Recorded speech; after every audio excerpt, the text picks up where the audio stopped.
एक नंबर है, शिक्षा एक ध्रुवीय प्रणाली है जिसके अंतर्गत शिक्षक बालक एवं पाठ्यक्रम आते हैं। यह कथन किसका है? तो जॉन डीवी का है। वर्तमान में सर्वाधिक प्रचलित शिक्षा पद्धति है बाल केंद्रित। जॉन डीवी के द्वारा समर्थित लैब विद्यालय उदाहरण है प्रगतिशील विद्यालय का। में बाल केंद्रित शिक्षा पर बल दिया जाता है। निम्नलिखित में से कौन सी बाल केंद्रित शिक्षा की विशेषता नहीं है? बालक के मनोवैज्ञानिक को समझते हुए उसकी समस्याओं को दूर करना। बाल केंद्रित शिक्षा के समर्थक के तौर पर आपके अनुसार निम्नलिखित में से किसका महत्व अधिक है? शिक्षक बालक के व्यक्तित्व का कहाँ तक पाता है? बाल केंद्रित शिक्षा को व्यवहार में लाने वाले शिक्षक के लिए निम्नलिखित में से किसकी जानकारी अधिक रखनी आवश्यक है? बालक के संबंध में शिक्षक को उसके व्यवहार के मूल आधारों, आवश्यकताओं, मानसिक स्तर, रुचि, योग्यताओं, व्यक्तित्व आदि विस्तृत ज्ञान होना चाहिए।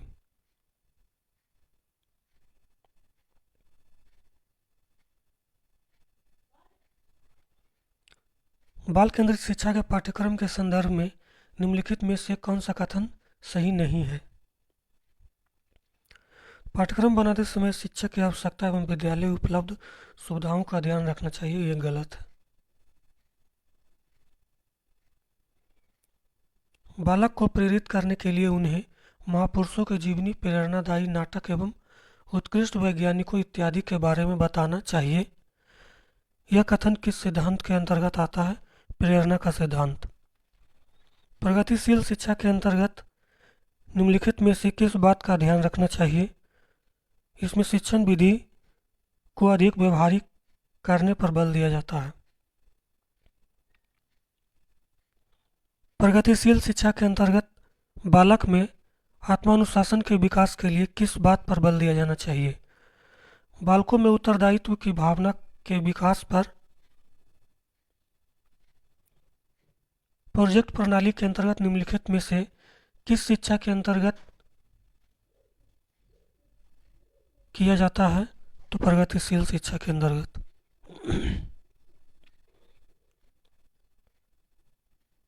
शिक्षा का अधिकार अधिनियम 2009 के अंतर्गत संदर्भ में निम्नलिखित में से कौन सा कथन सत्य है? तो तीनों सत्य है। भारत में 6 से 14 वर्ष वाले सभी बच्चों को मुफ्त और आधारभूत शिक्षा उपलब्ध कराना अनिवार्य है। इस उद्देश्य की पूर्ति के लिए बच्चों में किसी प्रकार का कोई शुल्क नहीं लिया जाएगा और न ही उन्हें शुल्क अथवा किसी खर्च की वजह से आधारभूत शिक्षा लेने से वंचित किया जाएगा। यदि 6 से अधिक आयु के कोई बच्चा किन्हीं कारणों से विद्यालय नहीं जा पाता तो उसे शिक्षा के लिए आयु के अनुसार उसे कक्षा से प्रवेश। शिक्षा के अधिकार अधिनियम 1 अप्रैल 2010 से देश में लागू हुआ था। कारण 0 से 10 वर्ष आयु वर्ग एवं 6 से 14 वर्ष के बच्चों के शिक्षा व्यवस्था पर बल दिया गया। ये सही परंतु और गलत। बाल केंद्रित कक्षा में बच्चे सामान्यतः सीखते हैं, व्यक्तिगत और सामूहिक दोनों रूप में। निःशुल्क एवं अनिवार्य शिक्षा का अधिकार 2009 में अनिवार्य शब्द का अर्थ है उचित सरकार दाखिल, उचित उपस्थिति और प्रारंभिक शिक्षा की पूर्णता सुनिश्चित करेगी।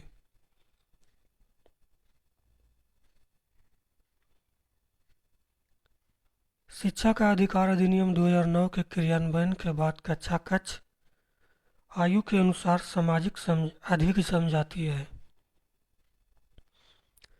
बाल केंद्रित कक्षा की प्रमुख विशेषता है कि उनमें शिक्षक के मार्गदर्शन से शिक्षार्थियों को अपनी स्वयं की समझ का निर्माण करने के लिए उत्तरदायी बनाया जाता है।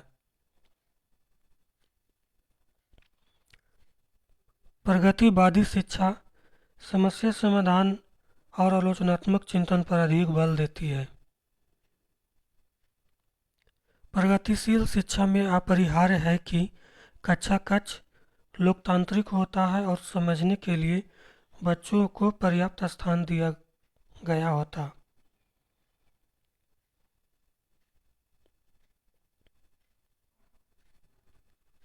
शिक्षा के अधिकार अधिनियम 2009 के अनुसार विशेष आवश्यकता वाले बच्चों को पढ़ाना चाहिए। समावेशी शिक्षा व्यवस्था में इस प्रावधान के साथ उनकी व्यक्तिगत आवश्यकताओं की पूर्ति की जा सके।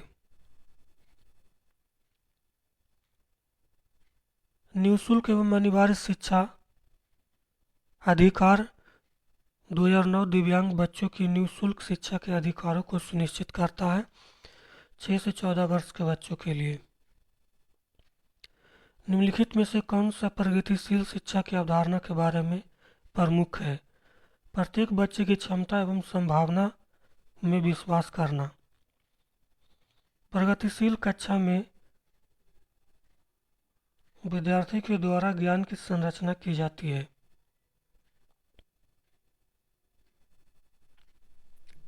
एक कक्षा में अध्यापिका अपनी शिक्षा शास्त्र व आकलन की विधियों को विद्यार्थियों को व्यक्तिगत आवश्यकताओं के अनुसार परिवर्तित करती है। प्रगतिशील। एक प्रगतिशील कक्षा में अध्यापक विद्यार्थियों को समूह में कार्य देकर समन्वय अधिगम कार्य संपादन के लिए सुसाध्य करता है। ऐसा कार्य करके वह विद्यार्थियों को बढ़ावा देता है। सहभागी अधिगम। इनमें से कौन सी स्थिति बाल केंद्रित कक्षा का उदाहरण है? कक्षा जिसमें छात्र जो चाहे करते हैं जबकि शिक्षक उन्हें चुपचाप देखता है। इनमें से कौन सा विकल्प एक प्रगतिशील कक्षा में संरचनात्मक शिक्षण का उदाहरण है? विविध स्पष्टीकरण। निम्नलिखित में से कौन बाल केंद्रित कक्षा को नहीं दर्शाता? शिक्षक पाठ्यपुस्तक पढ़ता और छात्रों की नकल करने के लिए ब्लैक बोर्ड पर उत्तर लिखता।